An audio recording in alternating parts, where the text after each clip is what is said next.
सादर नमन। आइए आज विचार करें नेताजी सुभाष चंद्र बोस पर। लड़ा होगा अकेला सारी रात, अंधेरों से सूरज, तब जाकर कहीं यह सुहानी प्रभात हो रही है। माननीय नेताजी, कुछ तो बात है आपके व्यक्तित्व की, जो हर तरफ आपकी तारीफ, आपकी ही बात हो रही है।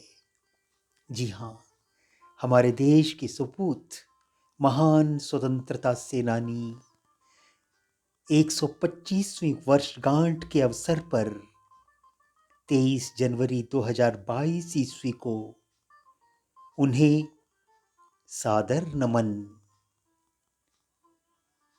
इनका जन्म 23 जनवरी सन 1897 को ओडिशा राज्य के कटक में एक संपन्न बंगाली परिवार में हुआ था।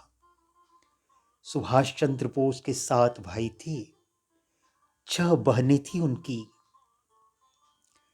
अपने माता पिता के पूरे 14 बच्चों में वह 9वीं संतान थी। इनके पिता का नाम था जानकी दास बोस, माता का नाम प्रभावती देवी था। सुभाष चंद्र बोस ने अपनी प्रारंभिक शिक्षा कटक के रेवेनशाफ्ट कॉलेजिएट स्कूल से पूरी कर ली। आगे की पढ़ाई के लिए वे सन 1913 में कलकत्ता के प्रेसिडेंसी कॉलेज में चले गए। यहाँ से वर्ष 1915 ईस्वी में उन्होंने इंटरमीडिएट की परीक्षा प्रथम श्रेणी में पास की। उनके माता पिता चाहते थे कि सुभाष चंद्र बोस भारतीय प्रशासनिक सेवा में जाएं। सिविल सर्विसेज की तैयारी के लिए उन्हें इंग्लैंड के कैम्ब्रिज विश्वविद्यालय भेज दिया गया। नेताजी की पढ़ाई हुई, वे जागृत विवेक वाले बने और उन्होंने स्वामी विवेकानंद जी को ही अपना आध्यात्मिक गुरु माना। उनके मन में क्रांति के बीज बो दिए गए थे। अंग्रेजों का मुकाबला करना इनका प्रथम लक्ष्य बन गया था। उन्होंने एक सैन्य रेजिमेंट खड़ी की, आजाद हिंद फौज। एक महिला बटालियन भी बनाई, रानी झांसी रेजिमेंट। बोस ही ऐसे व्यक्ति थे जिन्होंने सबसे पहले महात्मा गांधी जी को राष्ट्रपिता कहा था। नेताजी ऐसे व्यक्ति हैं जिन्होंने हजारों युवाओं को आज़ादी की लड़ाई में शामिल होने के लिए प्रेरित किया। उन्होंने आईसीएस पास कर लिया था, वे पद पे तैनात हो चुके थे, परंतु स्वतंत्रता संग्राम में भाग लेने के लिए इंग्लैंड से भारत लौट आए। यहाँ आए, अपनी सेक्रेटरी एमिली, जो ऑस्ट्रियन मूल की थी, उनसे विवाह कर लिया।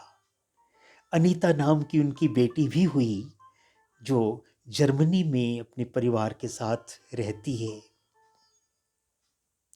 देश की आज़ादी के लिए सुभाष चंद्र बोस जी ने 21 अक्टूबर 1943 ईस्वी को आज़ाद हिंद सरकार की स्थापना की और आज़ाद हिंद फौज का गठन किया।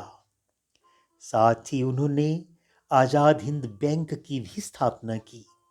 दुनिया के 10 देश हैं ऐसे जिन्होंने उनको मान्यता दी थी। चर्चा के योग्य हैं वे देश: वर्मा, क्रोएशिया, जर्मनी, नॉनकिंग, जिसे आज चीन के नाम से जाना जाता है, इटली, थाईलैंड, मंचूको, फिलीपींस और आयरलैंड ने भी इनको मान्यता दे दी थी। इन देशों ने तो आज़ाद हिंद बैंक की करेंसी को भी मान्यता दे दी थी।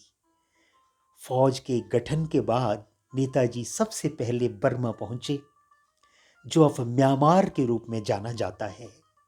यहाँ पर उन्होंने नारा दिया था तुम मुझे खून दो, मैं तुम्हें आज़ादी दूंगा। देश आज़ादी की ओर था।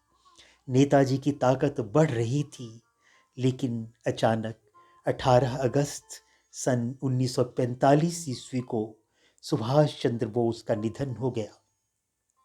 कहा जाता है कि सुभाष चंद्र बोस का हवाई जहाज मंचूरिया जा रहा था, जो रास्ते में लापता हो गया। आज तक यह पता नहीं चल पाया कि सुभाष चंद्र बोस के हवाई जहाज का क्या हुआ, वह कहाँ गया। अरे, फिर से गूंजते हैं शब्द हृदय आकाश में, लड़ा होगा अकेला सारी रात अंधेरों से सूरज, तब जाकर कहीं यह सुहानी प्रभात हो रही है। माननीय नेताजी को सादर नमन। धन्यवाद। फिर मिलेंगे। आपका अपना रवि।